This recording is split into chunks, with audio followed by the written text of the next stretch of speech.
Senhoras e senhores, estamos aqui em mais um História em Movimento podcast, informação, alegria e entretenimento. É o História em Movimento. Eu tenho o prazer, a alegria de chamar um convidado especial.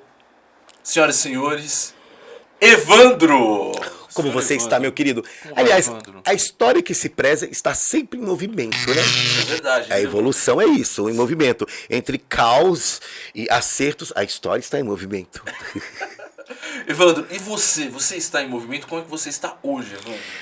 Exatamente, estou investindo no meu canal, no Na Pior. Eu faço entrevistas. Geralmente eu faço uma entrevista mais boutique, ou na casa do artista, ou na agência onde ele está, e externas, que é o que eu gosto. Aquela pegada pânico no meio do povo, com o calor. Porque eu acho sempre que uma coisa é você dar opinião na internet ou escrever em algum Instagram ou Facebook, outra coisa é você escutar o que realmente as pessoas querem falar ou sabem ou fingem que não sabem. Então, nada como esse olho no olho. Então, eu gosto muito de externa porque acho que foi o que me fez como um artista famoso. Já era artista antes, mas essa história de externa, eu sempre gostei mais desse trabalho de corpo a corpo. Então eu voltei um pouco com isso. Então cada matéria tem no canal do Na Pior. Se inscreva, viu? Na Pior. É só colocar lá. Tem de 10 a 11 minutos e as entrevistas duram de 20 a 25. Eu faço tipo um pocket nessa sociedade a sociedade TikTok de cortes. Você tem que ser ao mesmo tempo didático e preciso. Didático e preciso. Olha assim. isso, hein? Evandro, eu gostei do nome. Quem deu esse nome pro canal? Na Pior. Tem a ver com... Um trambiqueiro. Foi o que eu mais conheci nos últimos 2 anos. Eu vou perguntar quem é o trambiqueiro. É um trambiqueiro de Mas tem uma relação com o seu personagem, ou não? Sim, porque chama Christian Pior, então o canal chama Na Christian Pior. Pior. Esse trambiqueiro é de Tu. Eu não tenho mais contato com ele. Ah, tudo bem. Sem problema. Mas ele tá vendo você aqui no programa. E deve estar jogando pragas. Que isso? Evandro, além disso, você tem shows? Como é que tá a agenda? Eu vou estrear o Na Pior com o Christian Pior no dia 30 de maio no Teatro Gazeta. Um show... Mas não vai ser um stand-up. É uma mistura de stand-up com show, de humor, com experiência. É que assim, eu penso que a pessoa que sai de casa e toma um banho e escolhe a cueca pra te assistir, ela merece o seu melhor. Então eu gosto do artista que se doa no palco. Então vai ser 1h15, 1h20, eu sempre passo do horário, para as pessoas rirem, mas também refletirem. Que eu acho que rir por rir é legal também, mas eu acho que o humor também ele pode causar um tipo de reflexão. Causar um tipo de reflexão. Yeah. O humor não é essa sua coisa. Que legal, engraçado. O bom humor, ele é uma crítica. O humor, né, a comédia, ela te humaniza. Ela coloca o homem no lugar dele de ser ridículo, de ser falho. E as pessoas têm um problema muito grande em serem falhas. A sociedade, ela tem uma mania de achar que a pessoa forte é aquela pessoa que não muda de ideia, aquela pessoa rígida. E eu penso que o princípio da inteligência é a dúvida. Então, quando eu pergunto por quê, quando eu assumo que eu não sei, quando eu peço ajuda, eu estou me humanizando e evoluindo. Tanto que eu acho que quando você evolui, não é só andar para frente, você retrocede, você tem dúvida, você tem medo. Eu acho que é essa humanidade que as pessoas têm medo, o quanto eu sou humano. Cara, é muito legal você falar isso, porque você tem muitos fãs, cara, você é muito querido. E pra todo mundo que eu falei que você viria aqui, a primeira pergunta que eles me faziam era: ele está bem? Como ele está? O que é estar bem? Porque, em relação obviamente, você teve uma experiência com uso de drogas e existiram matérias na TV. Que eu usei drogas e as drogas me usaram. Falando sobre isso. E eu senti muito isso. A galera, assim, muito feliz, mas preocupada também. E eu quero saber, como você está hoje? Cara, estou muito bem, mas era inevitável que eu fosse usar drogas porque eu fui um adolescente muito careta. Então... Por quê? Cara, porque eu me descobri gay muito cedo. Então, isso em 88, eu me assumi com 14 anos. Então, eu sou muito fã da Madonna. E Madonna não se drogava. Madonna tinha autodisciplina, fazia balé, curtia artes. Então, eu já me sentia menor por ser gay, né? E então, o maconheiro, como se dizia na época, nem ouvia falar em cocaína, era uma coisa fora de cogitação. Então a minha vida era fazer balé e ler a revista Bis, trabalhar Em São e Paulo? ficar independente. Não, tudo isso em Uberaba. Uberaba. A minha formação cultural, ela vem de Uberaba. Então, drogas estava fora do conceito. E quando eu vim para São Paulo com 15 anos, eu não percebia essas coisas. Eu estava muito ocupado em fazer aula de balé e ser famoso ou ser artista. E eu tinha um DNA de vencedor. Então eu achava que quando a pessoa fumava maconha, minha visão na época ela era um pouco fraca. E eu levava tudo no peito. Só que hoje eu percebo que sem um amparo familiar ou sem família, uma hora todas essas questões emocionais elas iriam me pegar. Minha psicóloga falou comigo, ela falou assim: Evandro, você levava tudo no peito, uma hora você ia cair. Então eu percebo que uma boa parte das coisas que eu usei de drogas era para ser aceito num grupo ou para anestesiar dores até eu entender. Porque eu sou uma pessoa muito otimista que realmente existem pessoas sacanas ou pessoas más de verdade e que a pessoa má dorme bem, sem problemas. Evandro, um detalhe, acho que importante do que você falou, que você só tinha 15 anos. E você estava em São Paulo sozinho? Não, eu me assumi com 14, aí fui expulso de casa, fiquei 1 ano na minha cidade, em Uberaba. 14 anos. Tentando fazer alguma coisa da vida. Olha só, às vezes eu não tinha onde dormir. Às vezes eu dormia numa casa abandonada, eu roubava uns tapetes, fazia ali uma cama, fazia algo com algum porteiro que me deixava dormir, dormia na casa de um amigo, mas eu não faltava nas aulas de balé. Eu não tinha onde dormir, às vezes. Comida a gente se vira. Fome eu nunca passei. Mas eu não faltava às aulas de balé. Eu ia, mesmo não tendo um lugar direito para eu dormir. Então eu digo que a arte me salvou. A arte, ela me serve muito bem. E às vezes que eu tentei rejeitar a arte ou rejeitar meu talento, eu fui punido. Então hoje eu considero o meu dom é o prazer. Eu trabalho com prazer, fazer as pessoas rirem, transmutar. Toda vez que eu desonrei essa ferramenta divina, eu me dei mal.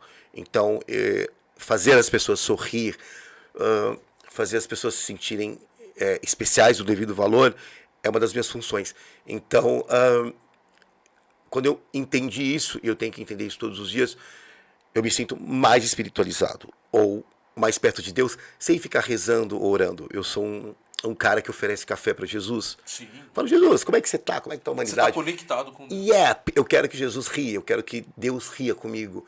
Então, a melhor maneira de orar, eu acho, é você ser grato, entender a vida e ser gentil. E eu acho uma das partes mais fortes do Pai Nosso é quando fala: perdoai as nossas ofensas, assim como nós perdoamos a quem nos tem ofendido. Quando eu entendo que o ser humano é falho e ele pode me decepcionar, eu consigo entender essa frase. Por exemplo, eu sou seu amigo, a gente vivemos várias histórias juntos, e de repente você falha em alguma questão, eu tenho que colocar na balança, mas essa falha, ela afeta tudo aquilo de bom que foi feito. Então, eu tenho uma impressão que, mesmo as pessoas consideradas negativas ou más, elas foram muito importantes para mim, porque elas me fizeram crescer e entender mais o ser humano. E como é que eu não posso...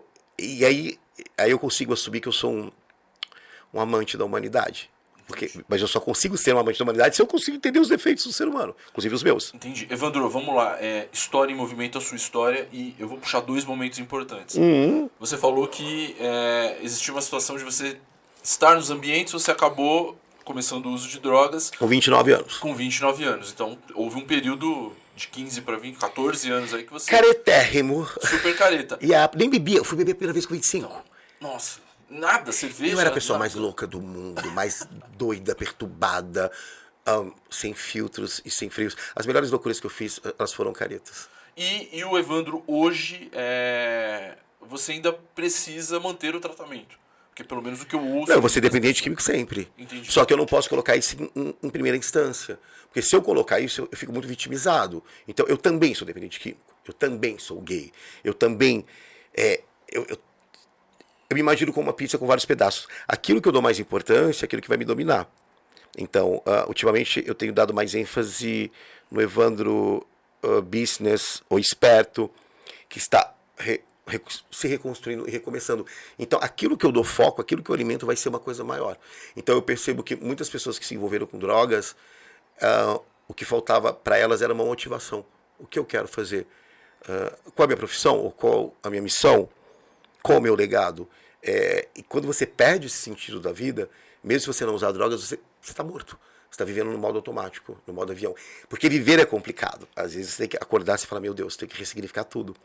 E nem sempre eu acordo 100%. Então, eu dependo às vezes de uma ligação, de um amigo. E aí eu entendo que vida é movimento. Vida são pessoas. E vida é precisar do outro. Nem sempre eu estou translumbrante. Assim, translumbrante. Não, e eu acho sensacional você falar isso, Evandro, porque, cara, a gente não sabe até onde esse podcast vai chegar e provavelmente alguém que tem essa dificuldade... O quanto você tem investido nele é o quanto você está dando para ele. É como criar um filho, é o que você investe. Não existe projeto sem sangue, sem suor, sem risada, sem lágrimas. O que você investe, pelo jeito está investindo bem, é o que vai dar o resultado. Não, mas eu quero dizer que a pessoa, alguém que tem a mesma dificuldade que você, que tem essa dificuldade com o vício, ouve a sua palavra e isso vai gerar algo bom para ela. Sabe qual a questão? Por exemplo, meu caso não é tão difícil porque eu tive já um empoderamento antes de drogas. Então, eu comecei, quando eu mudei para São Paulo, o primeiro apartamento que eu fui morar realmente sozinho, sem dividir com pessoas, eu tinha 21 anos. E era na Heitor Penteado, nem tinha o metrô Vila Madalena ainda, gente. Então eu já ganhava uma grana, eu já era bailarino, eu já estava na comédia, eu posava nu para a escola de arte, eu fazia a porta do Parque do Gugu, eu ganhava meu dinheiro, eu tinha minha turma. Então eu conheci o valor social, mesmo sem saber o que era, de maneira consciente cedo. O problema é quando uma pessoa tem 15 anos, ela começa a fumar maconha ou tomar coisas e ela não sabe se ela transou bem porque ela é boa de cama ou porque ela cheirou, ela não sabe se ela é divertida porque ela está sempre com maconha ou não. Ela não se conhece, ela não treme, ela não tem medo, ela não titubeia. E existe uma campanha muito cruel contra a insegurança e o medo, que é necessário para o ser humano. Eu sempre tenho medo, eu sempre tenho insegurança, e também tenho muita segurança e medo. Então, quando eu evito a minha natureza humana, eu vou me dar mal. E esse é o problema. O ser humano não se percebe e não quer se conhecer como humano. A gente acorda e vai ver o Instagram das pessoas porque é o outro. E aí eu saio da minha vida. E como é que eu faço para eu me perceber e perceber o outro? É só quando eu entendo que... Eu estava falando isso com um amigo meu ontem. A gente estava falando sobre aplicativos gays, sobre Grindr. E ele falou que as pessoas estavam desinteressantes.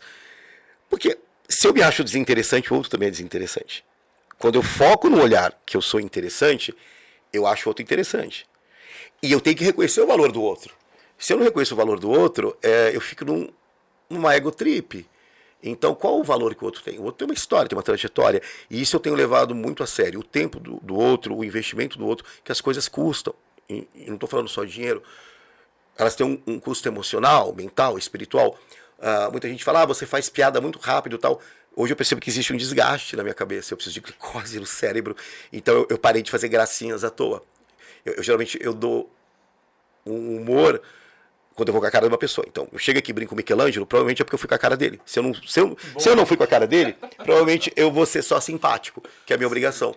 Mas quando eu começo a fazer uma piada ou brincar com a pessoa, eu de uma maneira indireta eu tô falando, olha, eu gostei de você, eu quero que você ria comigo. Não quero rir de você. Bacana, Evandro. Evandro, eu acho muito legal isso que você falou sobre a relação com o outro, você enxergar o outro. E recentemente houve uma declaração do Rafael Ilha sobre você, em que ele, em um programa, ele olhou na Kátia, yep. E ele relacionou você com ingratidão. Sim. E vocês tiveram uma proximidade ali no jogo, sim, fazendo, sim. ok. Queria saber como você se sentiu com isso. Não senti nada. Nada? Nada, porque assim... Você justo assim o que ele falou? Me chamaram para fazer um depoimento, e eu falei que não ia fazer porque eu estava brigado com ele, porque algumas coisas que ele falou de mim na internet, que ele me chamou de esquizofrênico e tal, e eu bloqueei e a gente não se acertou. E eu não estava afim de alimentar essa indústria de escândalo. Por que eu não chamo o Rafael para falar de outra coisa? É sempre quando querem uma nota ou alguma coisa, chamo o Rafael. Então eu não quero participar desse tipo de coisa que usa o vício do outro ou a doença. Porque quando você vai conversar com o Rafael é um cara muito esperto, ele é muito inteligente, ele é muito sagaz. E qualquer dia a gente pode sentar e conversar, porque eu gosto dele. Eu acho a Aline, a mulher dele, uma fofa. Inclusive, a filha dele, a Laurinha, é uma das crianças mais educadas que eu já vi.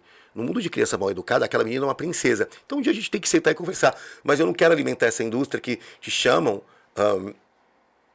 quando você quer, quando querem. Por exemplo, eu precisava de depoimentos de pessoas famosas quando eu comecei com o canal. Então, Rafinha Bastos deu um depoimento para mim, o Vilela, o Carioca, a Babi Rossi, a Fontinelli, o Diogo Portugal. Eu pedi pra Kátia, você pode mandar um vídeo falando que eu vou voltar pro humor? Ela não me respondeu. Então, se ela não me respondeu, não pôde fazer um vídeo pra mim, por que eu vou alimentar a indústria do escândalo ir lá no programa dela pra falar do Rafael ou fingir uma coisa? Então, é um toma lá da cá. Você não consegue gravar um vídeo, olha, o Evandro está voltando para o humor, vou apoiar, então eu não vou colaborar com o Melhor da Tarde por isso. Entendi. Porque eles vivem muito bem sem mim e vice-versa. Já passou essas histórias. Então, exatamente. Nossa, fui sagaz agora. Gente, que me chamar. Bom, e aí? É isso que eu ia te perguntar. Você acha que de alguma forma eles usam isso, obviamente, para ganhar audiência? Cara, você entra lá no Google, eu faço 10 coisas boas. Aí lá vem o Aron, lá do TV Foco. Evandro teve um AVC na frente do Faustão. Evandro teve problema com drogas. Evandro falou mal de Patrícia Bravanel. Existe assim... Entram umas coisas bacanas a meu respeito, mas sempre tá aquilo ali. Aí de repente você fala, isso um dia atrás, eles ficam, o TV História, eles ficam mexendo nisso. Então são pessoas que querem simplesmente te fuder. Então elas não querem que você evolua, elas querem que você seja ou drogado, ou hispânico, ou gay, bolsonarista, elas não entendem que você vai evoluir. Eu me recuso a ter esses rótulos. Eu me recuso, porque eu estou em evolução. E eu não concordo. Tipo, eu trabalhei com o Aron. Uma vez eu falei, Aron, toda vez sai essa merda a meu respeito. Pô, alguém da sua equipe não gosta de mim? Tá sempre isso. Evandro teve AVC. Todo mundo já sabe sobre isso. Eu falei sobre isso. Eu abri isso no Vilela. Eu quebro meu teto de vidro. Eu não preciso falar. Então, assim, para de me acusar. Para de encher meu saco. Eu já falei sobre isso. Eu falo sobre isso claramente. Gente, e uma pessoa que eu trabalhei. Então, assim... Provavelmente as coisas passam pela direção dele, então eu não quero alimentar essa indústria do escândalozinho ou do lacrar. Eu não sei como essa gente dorme, mas dorme. Então eu não preciso mais da aprovação. Desculpa, como você falou, tem pessoas que gostam de mim e fãs. Então eu tenho uma obrigação de pelo menos dar um coraçãozinho bom em cada comentário, em pessoas que gostam de mim, que me seguem e que acreditam. Então eu tenho que focar. Quem quer me destruir, eu vou fazer o quê? Eu não posso alimentar. Aí eu vou na Kátia pra falar e faz as pazes. Aí sobe a audiência. Quem tá ganhando com isso? Eu não tô ganhando um puto com isso. Eu pedi um vídeo. Falou, não faz um vídeo, não fizeram. Então, nem respondeu, apenas viu ali. Então, não quero fazer parte disso. Cara, muito legal, Evandro, acho que você falar sobre isso. Eu nunca tinha falado sobre isso, mas assim, não vou, tipo... aprontei no Melhor da Tarde, mas assim, eu tava de luto. Eu nem sabia que eu tava de luto do Christian Pior. Meu salário tinha caído, foi prometido uma coisa e foi feita outra. Então, assim... Ambas as partes erraram, né?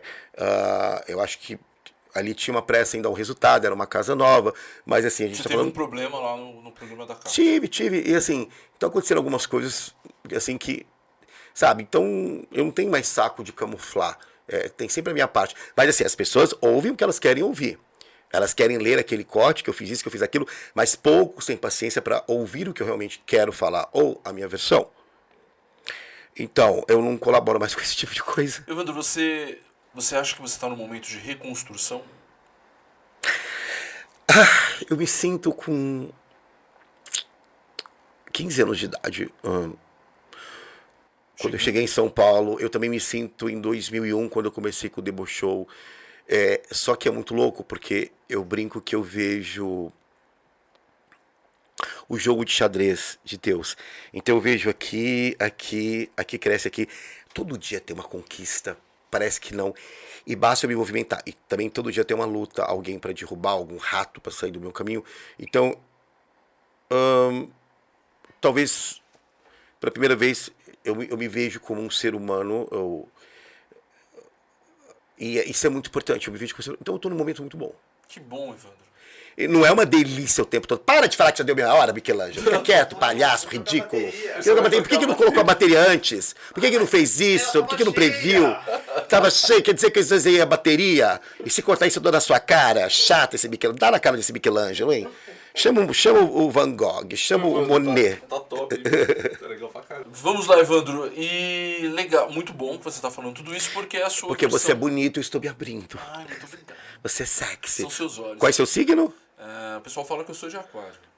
O pessoal fala de aquário. Você é de fevereiro? Eu sou de fevereiro. Palhaço. Então 19 de fevereiro. você tem um signo. Porque quando você nasceu, os planetas estavam de uma determinada forma. Então, o Sol estava em aquário. A Lua estava aqui, Júpiter estava aqui. É tipo um RG espiritual. É o que minha mãe fala que eu nasci no carnaval, na terça de carnaval, exatamente. Que fanfarrão. Vamos lá. Evandro, recentemente você se mostrou favorável ao Bolsonaro. Sim. Ok, faz parte do jogo. Yep. Eu queria saber como que você recebeu a repercussão disso. Foi um inferno. Na verdade, é assim. Eu nunca havia votado no Bolsonaro. Sim. Já votei na Dilma, no Lula. E nessa eleição eu não queria votar em nenhum dos dois. Eu acho os políticos Nem no Lula, nem no Bolsonaro. Não, acho muito caricatos. Eu estava apoiando o Dávila. Fiz uma live com o Dávila no TikTok. Eu quero coisa nova. Eu quero um político que fale bem, que entende de diplomacia, que saiba falar outras línguas, que saiba se portar. Ele é o presidente. Então, eu não gosto dessas figuras muito caricatas. Eu acho que tende a besteira. E aí eu comecei a receber alguns directs, principalmente dos gays. Viado, bem assim, sabe? Se vocês não te dão boa tarde. Você vai votar no Lula, né? Não sei o quê. Eu falei, vou votar no W. Não, é sua obrigação. Minha obrigação, nada. Eu conheço o trabalho dos dois. Eu quero coisa nova. Mas o W não vai ganhar. Eu falei, mas eu vou dar um voto nele. Alguém precisa começar isso. Correto. E aí começaram a me impressionar. E paralelo a isso, eu comecei a ver alguns vídeos no TikTok de gays tirando o sarro de gays evangélicos. Eu não sou evangélico. Fui criado na Umbanda, então eu sou muito mais para Umbanda e Candomblé. Mas quando eu lutei lá atrás e militei, eu realmente militei e lutei para ter igualdade. Então eu acho interessante, eu acho legal ter gays evangélicos. Porque a religião é uma escolha que toca o teu coração, é aquilo que te faz ter fé. Eu não acho que por ser gay eu tenho obrigação de ser macumbeiro ou de ser de esquerda. Eu sou um gay, eu sou um ser humano, uma pessoa pensante. E aí também eu comecei a ver uns vídeos de gays zoando gays que votavam no Bolsonaro.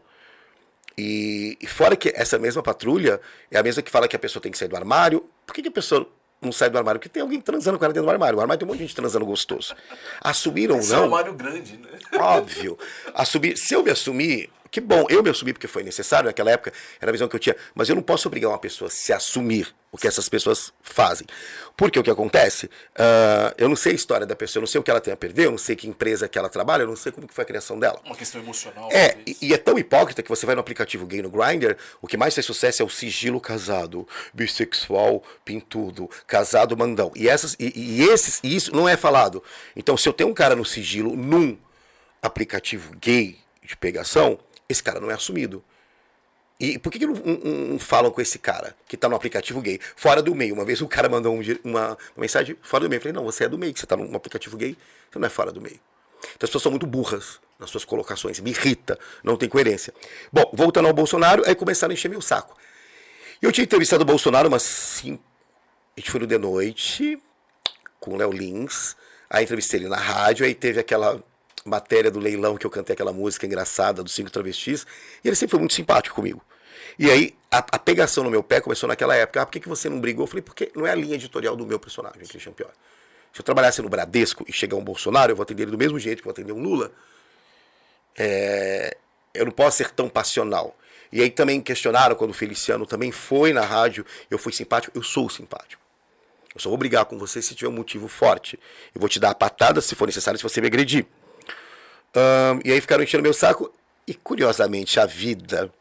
Eu falo que Jesus é brincalhão, eu falo que Jesus joga xadrez. Eu recebo um telefonema do Eduardo Surita, do filho do Emílio, falando que ia ter um café da manhã na casa da dona da Faculdade de Belas Artes, com o Bolsonaro, e era uma das pessoas escolhidas. O que eu fiz? Eu pedi a opinião de 5 amigos, eu estava morando em São Carlos. O que eles achavam? Eu falei assim, Evandro, é uma chance. Eu falei, tá, mas vão... Seria uma entrevista? Não, foi um café da manhã com ele, com várias pessoas, tinha umas 200 pessoas lá. Tava bem na virada da eleição, né? Aí eu falei assim, é uma honra. Porra, quem não quer? Se fosse o Lula, eu também iria. Porque imagina, eu ia estar com um dos caras mais falados do país, ou mais falado, e quem não quer essa honra? Não é porque você amava o cara, não. Você levantava a bandeira. Não, e teve uma coisa muito louca nisso aí. Aí, curiosamente, eu soube que a Jovem Pan estava sofrendo uma retaliação de censura. E essa censura da Jovem Pan ou do Pânico, ela começou lá atrás, de 2014, 2015, quando eu já estava lá. Então, não é fake news. Eu sei dos processos do Pânico, eu sei da censura, eu sei o que acontece. Eu não sou uma pessoa curiosa, eu vivo no meio. Eu vivi o Pânico há 11 anos. Eu não sei de orelhada. Eu vivi a rádio, eu conhecia essas pessoas. Eu sei o que acontece. Tem coisas que eu não posso comentar porque eu sei. Eu conheço pessoas da intimidade. Isso não pode ser tirado de mim. Então não é um achismo. Eu falo sobre aquilo que eu vi e sobre aquilo que eu vivi. Criativo eu só sou no palco. Bom, aí falei, vou. E aí o Bolsonaro marcou 10 horas. 15 para as 10 ele chegou lá. Super cansado e tal. Foi aquele alvoroço, né? O povo mito, aquela histeria e tal. E ele sentou para conversar. E foi a primeira vez que eu o vi ali sem assessores, sem aquele aparato todo. E é engraçado, ele fala uma coisa super séria. Você vê que o cara saca realmente de política e geografia. Depois ele faz uma conclusão a respeito dele mesmo. Depois ele faz uma piada. Então ele tem esse ritmo. Em algum dado momento que ele falou, eu nunca pensei que ia chegar até aqui, porque eu sou um cara... Aquilo me pegou. E eu senti, puta, isso é um líder. Independente, você tem que reconhecer a grandeza do outro, mesmo que você não concorde com ele. Sim. Então, eu posso falar que o Lula não é carismático? Não, ele é carismático. Embora eu não goste. O Lula e o Bolsonaro, eles podem ser qualquer coisa, menos vagabundos. Ambos trabalham muito para manter o poder. Esses caras não devem dormir. E eu acho que é do jogo. É do jogo. Então, assim, ambos têm uma história, uma trajetória. E aí, ali eu falei, mano... Se eu tirar uma foto com ele, eu vou perder uns 100k de seguidores. Mas eu vou tirar. Mas eu vou tirar e ver o que vai dar. Bom, eu perdi uns 25 mil, mas o mais louco, eu comecei a receber muitas mensagens. Você tem que morrer, viado podre, filha da puta, cuzão, blá, blá, blá. E de gays. O que eu fiz? Eu comecei a printar essas mensagens, marcar a pessoa e falo. E vocês falam de discurso de ódio, o que vocês estão fazendo? De trans, não sei o quê. Aí, derrubaram. O que eu quis mostrar foi que tirando esses clichês, todo gay é legal. Não é todo gay que é legal. Tem gay legal e tem gay que não é. Todo gay é engraçado. Odeio pessoas que falam, adoro gays. Eu não sou um Pokémon. Eu gosto de pessoas e por acaso essa pessoa é gay. Os gays são tão engraçados. Não, tem gay que não é engraçado, amor. Eu gosto de pessoas, no sentido de héteros. O Emílio falava muito isso. O Emílio falava uma coisa engraçada. A festa do Evandro é muito louca, né? Tem uns viados, aí tem uns povo bonito, aí tem uns famosos, aí tem umas travestis, aí tem uns traficantes, tem uns caras nada a ver. Porque eu sempre gostei de misturar pessoas. Entendi. Então, eu gosto de pessoas interessantes. E então eu quis mostrar aquilo. Falei, se eu reclamo de violência, eu não posso cultuar a violência. Reproduzir a mesma violência. Exactly. Então, eu mostrei essa face. Aí, derrubaram o meu Instagram, blá, blá, blá. Aí derrubaram 4 vezes. Gastei uma grana para recuperar esse Instagram. Só por causa disso. Foi essa, aí teve uma outra que alguém falou que o LGBTQI+, que eu acho uma chatice isso. O P, não ia, além de ser pansexual, ia ser prostitutas e prostitutas. Eu falei, mas prostituta e prostituta não é uma sexualidade, é uma função. Trabalho. É um trabalho. Não é uma sexualidade, é uma função. Prostituta exerce uma função, um trabalho em troca. Eu falei, bom, vamos colocar então L de ladrão, T de traficante. Derrubaram de novo. Aí eu sou amigo do Vinícius Point, que é o deputado, e ele falou uma coisa muito legal. Ele fez um post que ele cresceu em todos os governos e não ia ser diferente. Eu repostei, derrubaram de novo. Então a minha advogada, a Andressa Loverly, que é incrível, que ela conseguiu recuperar, inclusive ela recupera contas, a gente começou a entender que quando alguém vai derrubar a tua conta no Instagram, você recebe um aviso. E eu não recebia. Então a gente conseguiu descobrir que era alguém da Meta me fudendo. Lá dentro. Porque as pessoas, ela pode usar esse poder pra te ferrar. Caraca. E aí eu percebi que nessa época começou a sair um monte de coisas que não noticiavam a meu respeito. Então eu consegui entender uma mídia meio que manipuladora. Então, por exemplo, nenhum gay fala que eu fui um cara que coloquei a bandeira LGBT no Bolsonaro. Ou que eu sentei no colo dele. Nenhum gay fala que eu fui o recorde no The Noite. Que eu bati o recorde do Bolsonaro. A não ser que alguém batesse esse recorde. Eu dei 8.4. Eu bati o Bolsonaro e o cara que faz o Wolverine. O Jack Harder. Então, ninguém fala as coisas boas.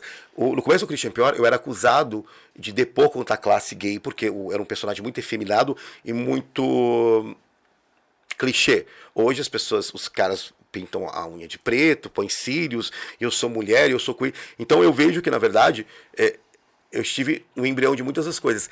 E talvez a dificuldade de algumas pessoas de me aceitar ou de me respeitar, talvez seja a minha cara de pau. É difícil você tentar ser verdadeiro ou coerente. Mas, Evandro, desculpa te interromper. Você acha que rolou muito isso por essa questão política também, que estava muito forte no país na época? Não, eu já fui flopado antes porque tem um cara que tem um canal chamado Põe na Roda, que chama Pedro, que ninguém... Essa é a questão, ninguém me chamou para conversar sobre isso. Eu entrevistei o Bolsonaro, brinquei, você é bolsominion. E essa geração que hoje tem 25, 26 anos... Já foi rotulado. Né? Começaram a achar isso. Então, teve uma hora que eu falei, Pedro, eu chamei ele no direct, falei, você tá falando isso de mim? Vamos conversar? Ele não falou. E quando eu levei aquele soco em Marília, que eu fui agredido num show, e o cara depois se matou, eu lembro que quando eu levei o soco, nenhuma dessas entidades foram ver o que estava acontecendo. Aí o Pedro pega e coloca, bem feito, foi apoiar o Bolsonaro. Nossa. Então, assim, quer dizer, por apoiar, eu nem apoiava, isso foi em 2019. Então, essa geração começou a me ver como inimigo. Só que ninguém me chamou para um debate ou para conversar. Vamos conversar sobre isso? Então eu fiquei... porque o pânico é homofóbico. Então assim, me rotularam. E aí até uma hora que eu entendi que eu tenho outro público e não precisa ser necessariamente esse. Então eu parei de me importar um pouco com isso. Porque no final das contas eu tenho que honrar as pessoas que vão no meu show, as pessoas que me seguem. Então eu parei de dar importância a isso. De querer ser um líder gay, até porque eu acho isso muito limitado. Você já quis ser? Há um tempo atrás, sim. Eu quis ser o gay mais famoso do Brasil, eu quis ser rico, eu quis lacrar. Tive todos esses desejos, sim, claro. Quem não? Até que você aprende que isso não é o suficiente. E você mantém o seu posicionamento político? Aliás, eu acho que eu sou um cara do meio. Posicionamento político para definido? Então, a política começa comigo, né, cara? Antes de querer que alguém me represente, eu preciso me representar. Então eu sou um cara do meio. Eu preciso de meio termo. Tá? Eu sou contra o assistencialismo. Eu sou a favor da meritocracia. Talvez o assistencialismo que leva a um mérito me é interessante. Eu não gosto de discursos, eu, mulher, negra, pobre. Eu acho que isso limita o ser humano. Isso pode ser uma verdade. Se eu fosse pensar desse jeito, eu seria o gay de 14 anos que foi expulso de casa com a praga de pegar AIDS. Se eu não tivesse ressignificado a minha mãe, ter me colocado no lugar dela, entender o que era ser uma mãe solteira na periferia de BH nos anos 70, eu não passaria os últimos 10 anos amando loucamente minha mãe e admirando ela como mulher e perdoado ela. Então, essas verdades congeladas e prontas, isso, aquilo, verdades de minoria, elas geram lucro, elas têm um público. Porque quando eu me rotulo, eu paro de evoluir. Eu sou aquilo. Eu sou uma pessoa que fala na cara, comigo 880. É chato, gente, assim. Então, obviamente que você pode discordar do Bolsonaro. E concordar, e isso, ok. É que, na verdade, eu acho tudo isso muito necessário. O diálogo é necessário.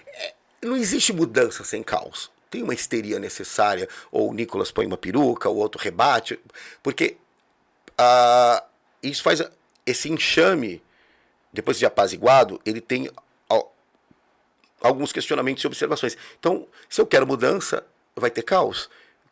Nem você reformar a tua casa. Vai ter barulho, vai quebrar, vai descobrir um cano, o marceneiro vai te enganar, você vai passar, mas isso é necessário para uma reforma. Então, esses discursos mais extremos, você pode, porque eu não acho, eu falei ontem para uma amiga, eu falei, porque eu sou 880, eu falei assim, então, só que até 880 você tem um caminho. Eu tenho 17, eu tenho 62, até chegar no 80, não existe 880, eu tenho um caminho. E esse extremo, porque o extremo, ele é muito definitivo, ele não dá margem que é o que você não da quer. Dúvida.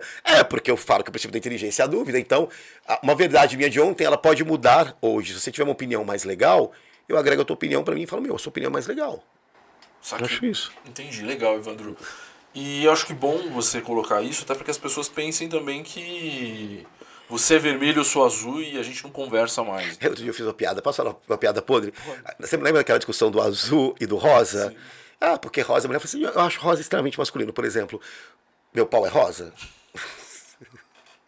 Eu não conheço nenhum pau azul. Então, não é um pau avatar. Então, o rosa é uma cor universal. De onde tiraram que rosa é feminino. Sabe, essas crendices populares. Então, e é legal você falar isso porque a Damares era ministra do Bolsonaro e você tá totalmente fora do que ela falou, que ela colocou na época, entendeu? É que existe. O que eu quero dizer assim, você não é um militante, você não é um cara que, eu sou isso e acabou. eu sou pensante. É que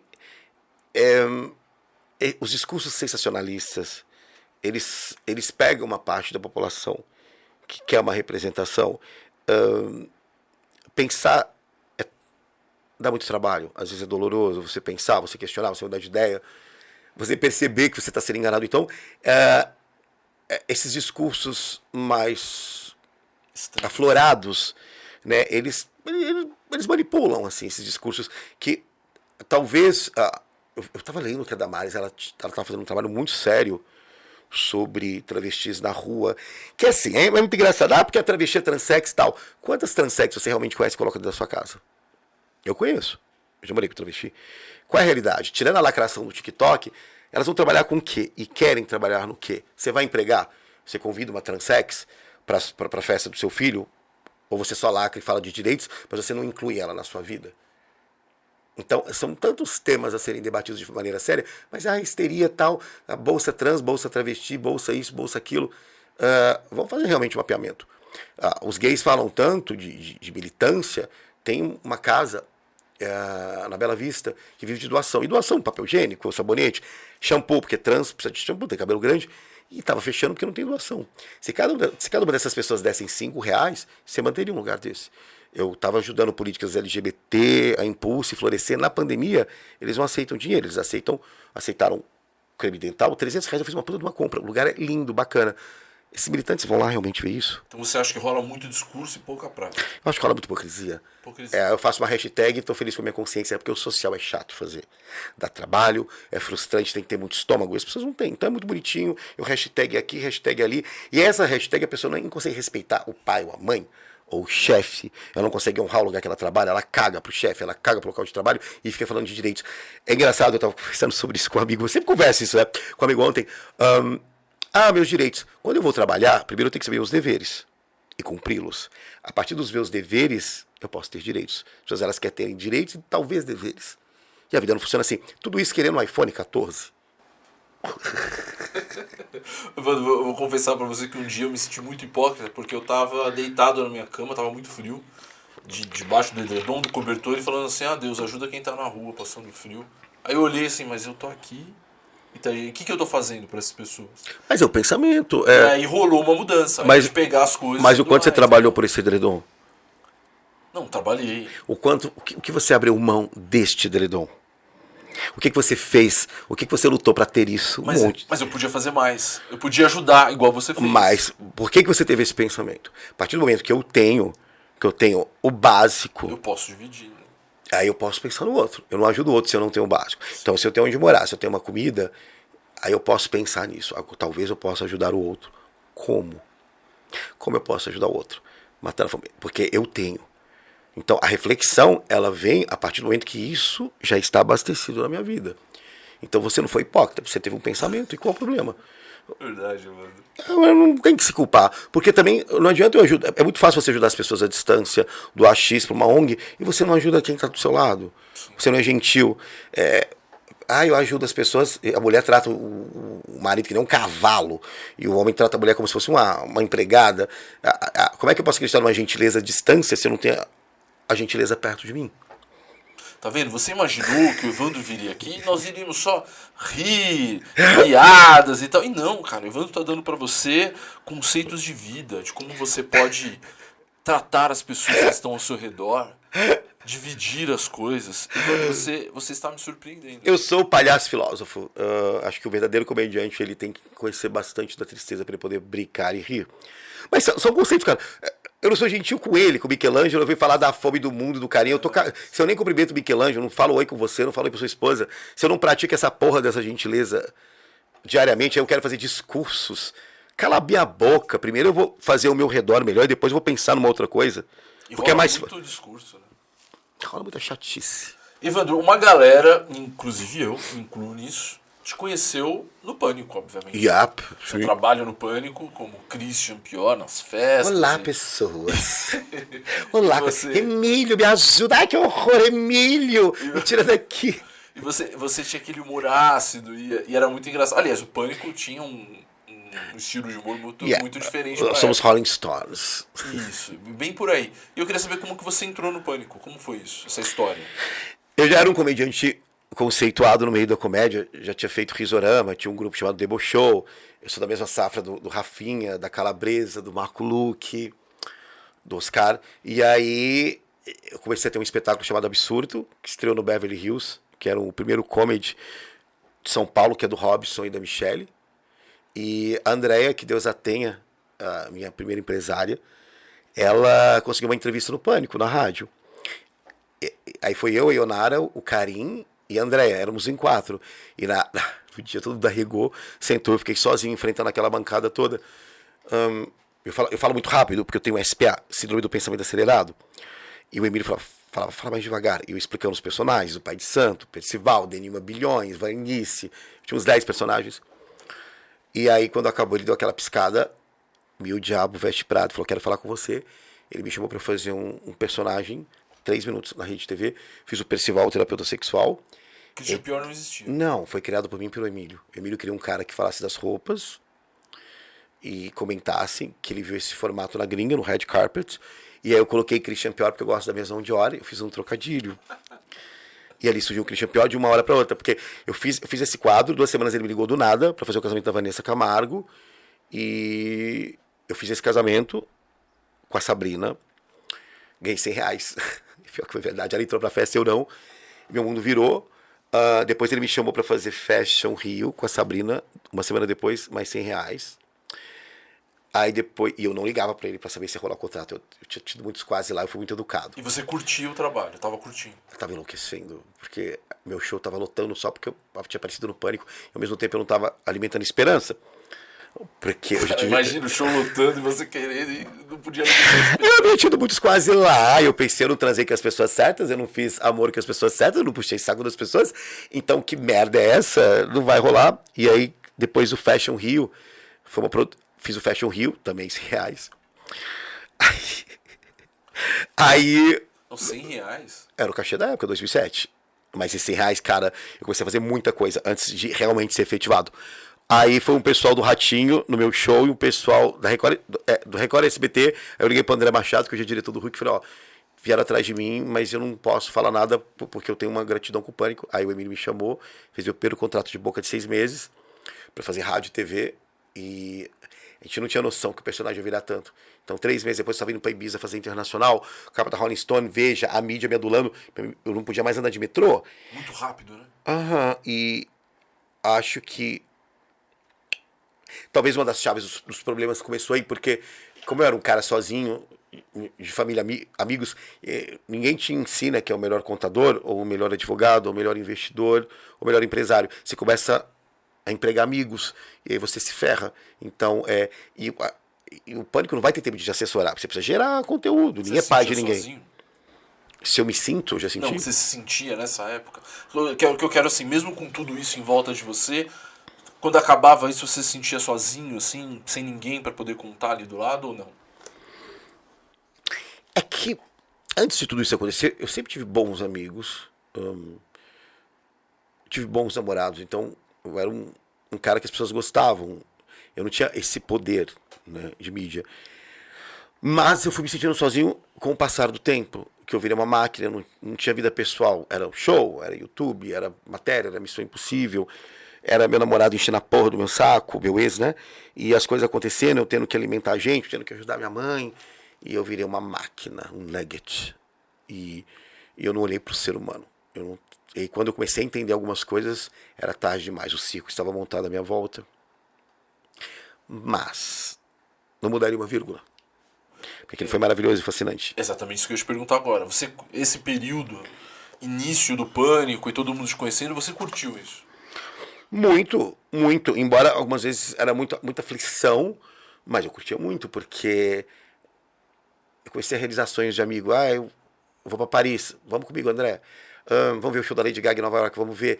O meu deslumbre foram com amigos. Eu queria proporcionar para amigos coisas. Comprei meu apartamento em 6, 7 meses.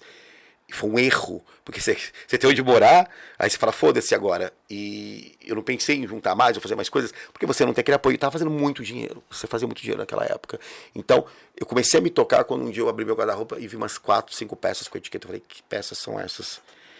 Aí eu comecei a ficar preocupado, porque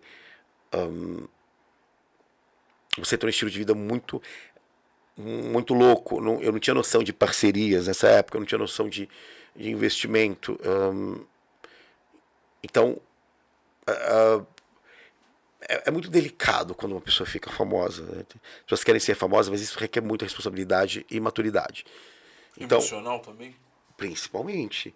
Porque você começa a ter solidão de hotel. Você faz um show 1.000 pessoas, e você vai pro hotel, porque se você vai pra algum lugar, as pessoas vão ficar te olhando, vão querer tirar foto, você não consegue paquerar, você não consegue trepar, é difícil arrastar alguém para o hotel, e no outro dia você tem que acordar às 6 da manhã para pegar o primeiro voo, e tem hora que você nem sabe a cidade que você tá mais. Ah, eu tô em Lorena? Ah, tá. Eu acordava para fazer xixi, eu sempre machucava a minha canela, porque eu saía trombando, eu sou muito desastrado.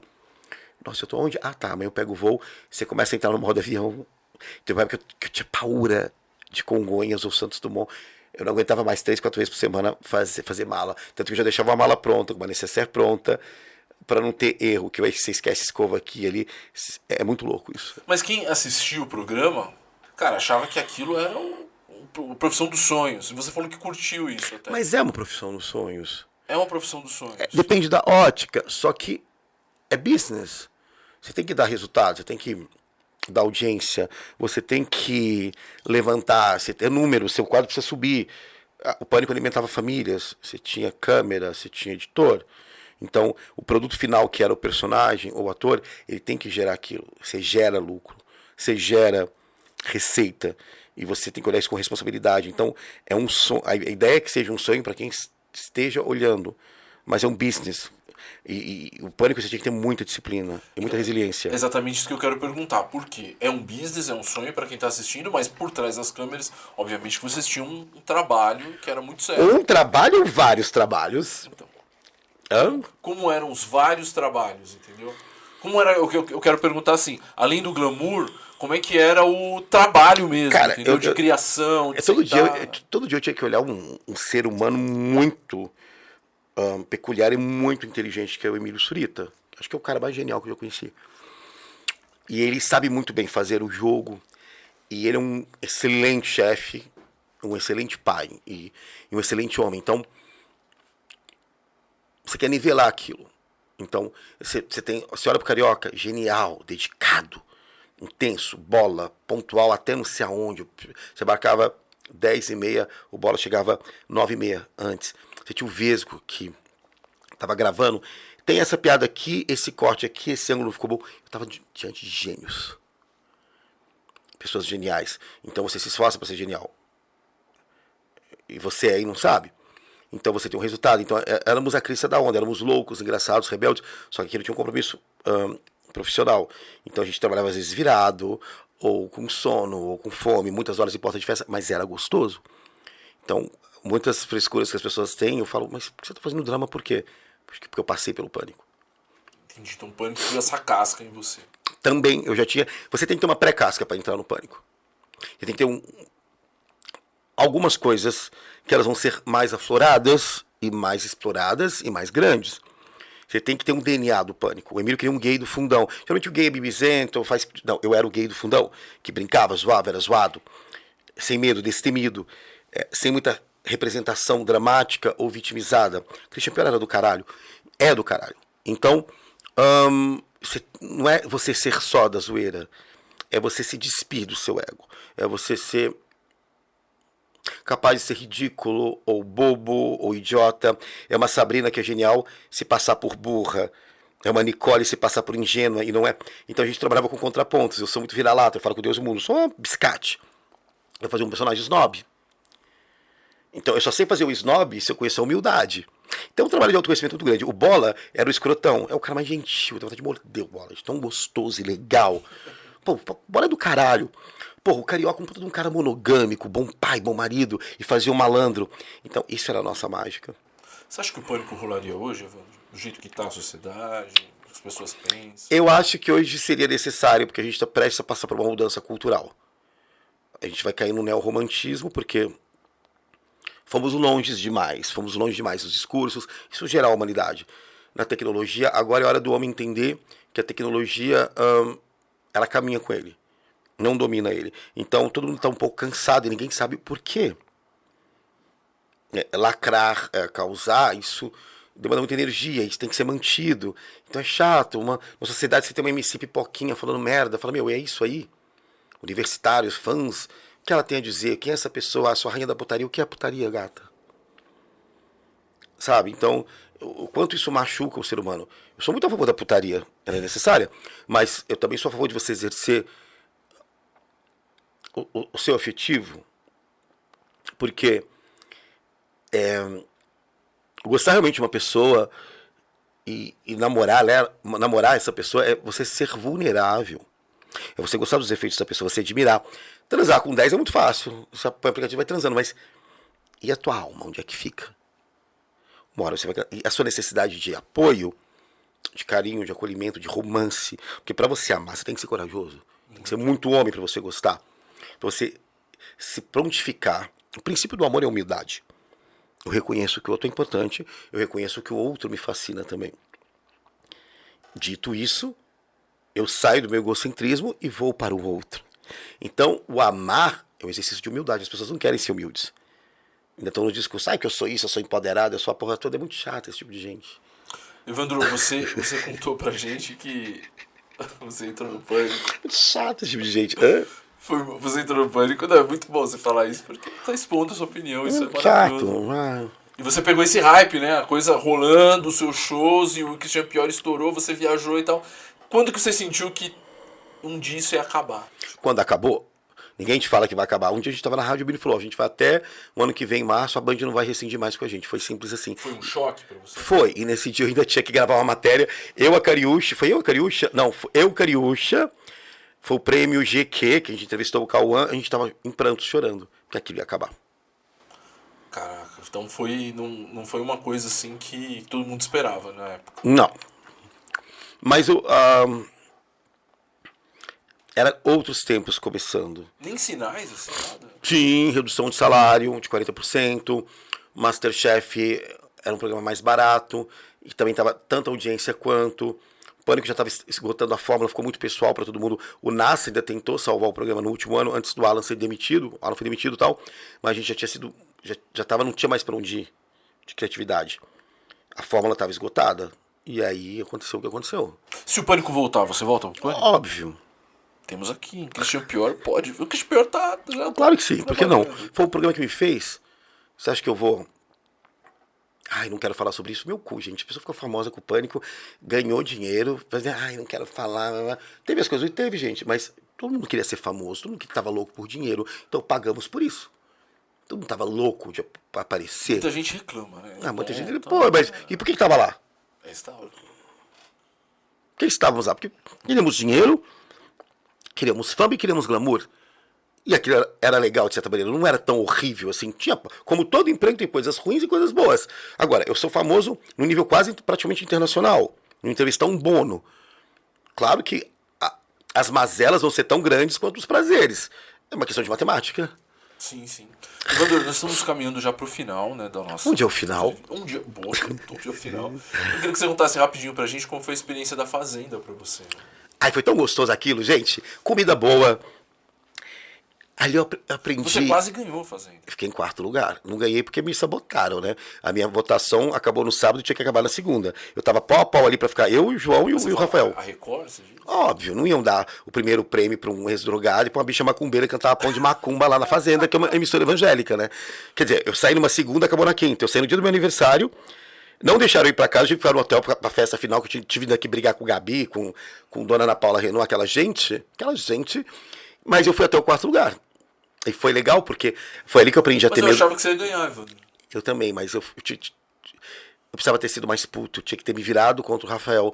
Só que, como o Rafael me ajudou muito no jogo, não fazia sentido eu me virar contra ele. Aí eu pensei, pô, o cara tem uma filha, tem uma família, é justo ele ganhar. Se eu chegar em terceiro, segundo, já tá valendo.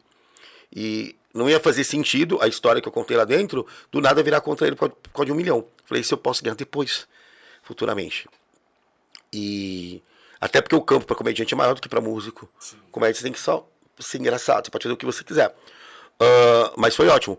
Foi ali que eu perdi o medo de mandar tomar no cu, se fuder, de brigar. Ali eu encontrei o meu brigão e assumi ele. Porque até então era muito gracinha, muito tudo piadinha, não. Hoje, quando eu brigo. Eu tenho honra do meu brigão. Não brigar, não mandar tomar no cu, não mandar se fuder, não falar a verdade, me adoeceu. Né, Michelangelo? Sim. É uma intimidade no estúdio, né, Michelangelo? Evandro, você sentia em alguns momentos a sua cabeça assim já não funcionando direito, essa coisa do isolamento? Não. Me sentia fudidex. Do caralho. Me achava lúcido. Eu acho que ia ficar louco. Jogador. Assim, aquele pessoal, comida, briga e, pô, tem que cuidar dos animais. Mano, eu já tinha sido internado em clínica. Já tinha sido pânico. Você acha que eu ia fazer deve derrubar?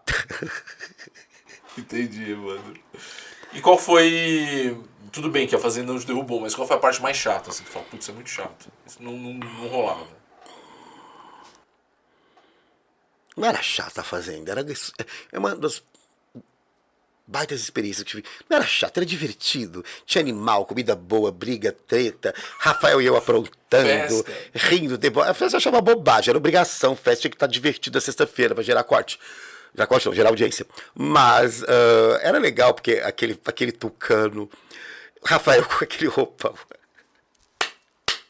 2 da manhã, o Rafael fofocando, ele me ensinando a ler o jogo. Cara, era muito legal aquela porra toda. Eu gostava daquilo. O Tucano ficou amigo da gente. O Rafael conseguiu um Tucano. O Tucano vinha comer barata. Daqui a pouco você tava na esteira, o Tucano chamava Napoleão. Era muito legal aquilo. Evandro tirou de letra a Fazenda. Acho que sim. Para todos os convidados, eu peço uma indicação de livro, filme, documentário, algo que tenha a ver com a história dele, que vocês podem assistir também. Evandro, qual que é a sua indicação? Para livro, documentário... O que você quiser. Livro é difícil. Vamos lá. Um dos livros que eu mais gostei, que eu comecei a ler muito cedo, é O Caso da Borboleta Tíria, da Lúcia Machado Almeida, que é engraçadíssimo. A parte do conceito da Joaninha é incrível. Eu decorei todo esse capítulo. Depois, um livro mais sério, eu gosto do Apanhador no Campo de Centeio, que é uma literatura clássica americana. Se você vai para best-seller, Sidney Sheldon, O Outro Lado da Meia-Noite. Eu comecei a ler muita coisa com Sidney Sheldon. Dom Casmurro, você lê ele inteiro, é sensacional. Aquela insinuação do primeiro trisal da história é muito bom. Éramos 6, o livro da Maria José Dupré é muito bom, é muito legal. A Escolha de Sofia é bom pra caramba. E tem um do Napoleão Hill que eu adoro, que é Esperto como o Diabo. É bom. Tá, filme. Filme que, de alguma forma, tem a ver com você também. Perdas e Danos, tem a Juliette Binoche e o Jeremy Irons, e tem uma frase que eu amo que eles falam que é cuidado com as pessoas que sofrem muito, elas sempre sobrevivem. Eu gosto muito de Cães de Aluguel, do Tarantino. Eu amo Pulp Fiction, mas adoro Cães de Aluguel. O Almodóvar tem um bem pré-fama que chama Lucy Pepe Boom e Outras Chicas de um Montão, que é maravilhoso, que é o universo do Almodóvar colorido e caótico. Tem um nacional chamado Sábado, que é do Hugo Giorgetti, que tem a Maria Padilha, que é ótimo. Ai, posso falar mais outro? Magnolia, o Percival, o terapeuta sexual, foi inspirado no personagem de Tom Cruise. Los Angeles, Cidade Proibida. Agora, seriado, Ray Donovan é maravilhoso. Quântico, que é a escola do FBI, eu gosto muito. Nossa, Quântico, escola do FBI? Tem, sim, foi da época que eu assisti The Following. Eu nunca ia imaginar que você... Eu tô vendo agora a Lista Negra, eu adoro FBI, adoro essas coisas todas. Deixa eu ver, American Horror History, eu gosto de todas as temporadas. Eu amo, porque pra quem não conhece, eu fico puto, porque era da Netflix, depois foi pra HBO. São os mesmos atores, mas vai mudando o enredo. Então, a primeira temporada é um psicanalista, um psicólogo, e todos os pacientes são mortos. E tem uma atriz com Down que tá em todas, que é muito boa. A segunda temporada do American Horror History é no convento, que tem uma freira nazista, e tem uma outra freira que é possuída, e tem um nazista fazendo experimentos lá no laboratório. A terceira, que eu amo, é de bruxas. E todas essas temporadas tem a Jessica Lange como principal. E ela faz uma bruxa fashion. Então as bruxas no tempo atual, em Nova York. Então tem uma bruxa que é queimada Qual é a sua última palavra? Ela fala Balenciaga, que é uma marca. A 4ª temporada é o Freak Show, que é do circo, que é foda de fotografia, música, figurino. Não, maravilhoso. Aí a gente chega à 5ª temporada, que tem a Lady Gaga, que eu falei, Lady Gaga, American Horror Story, tá bom. Vi os 2 primeiros episódios, falei assim, Lady Gaga, Lady Gaga, Lady Gaga. Cara, ela começa a dar um show de interpretação. Ela faz uma vampira, e ela gosta do Estúdio 54. E você não sabe quem tá vivo naquele hotel e quem tá morto. E como eu fiquei muito hotel carrega almas. Minha mãe tava viva. Eu mandei pra minha mãe em DVD. A minha mãe adorava ver essas coisas. Aí minha mãe assim pra mim, meu filho, o que você mandou pra mãe ver? Você não gostou, mãe? Eu gostei, filho, mas não tô conseguindo dormir. É maravilhoso, tem a Naomi Campbell. O 6º é o reality show, que também tem a ver com os escravos, da escravidão na América. O 7º é o Apocalipse, que tem o Lucifer. O 8º é o governo Trump, que é interessantíssimo. Então, American Horror Story, quem é roteirista daquilo é muito bom. Eu acho que, deixa eu ver, se é isso que eu gosto de série.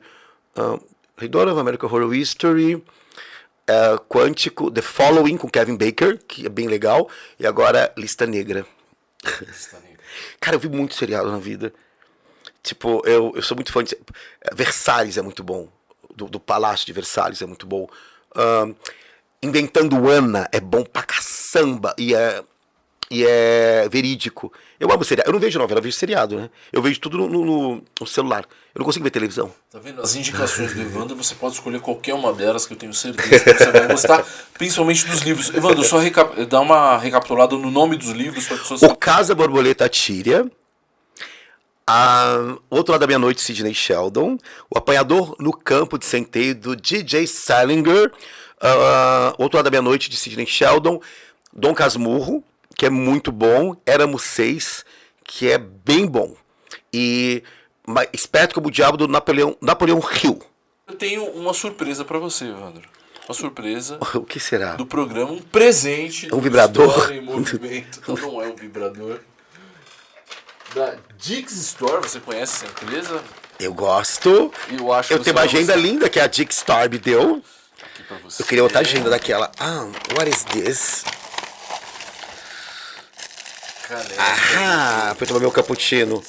Quem criou esse aqui, que eu achei lindo? Cara, isso é uma das coisas mais legais que eu já vi. Porque aqui você tem o Coliseu, aqui você tem Egito, aqui você tem a Mona Lisa, aqui você tem a Torre Eiffel. Tem o Leônidas, você tem o Gladiador? Tem Duende. Faltou a Torre de Pizza. Acho que não. E cadê o Cristo Redentor, já que tem a Torre Eiffel? Mas dá pra trocar. Aqui a gente pode tirar esse Russell Crowe aqui. Aqui você coloca o Cristo Redentor. Ali você coloca a Torre de Pizza. A Estátua da Liberdade, já que a gente tem Torre Eiffel, tem que ter os símbolos. Aí pega essa Mona Lisa, coloca a Santa Ceia ali também. Que massa? Acho que só. Eu espero que você Quem perguntou, né? A pessoa vai se meter no cenário. Caramba, quem que sou eu?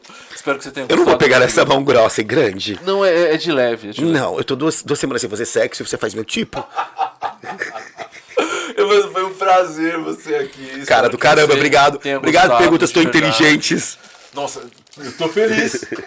Nos outros programas demorava 1 hora pra ter uma pergunta boa. Hoje eu tenho obrigação de ajudar quem me entrevista. Eu sei o que é entrevistar.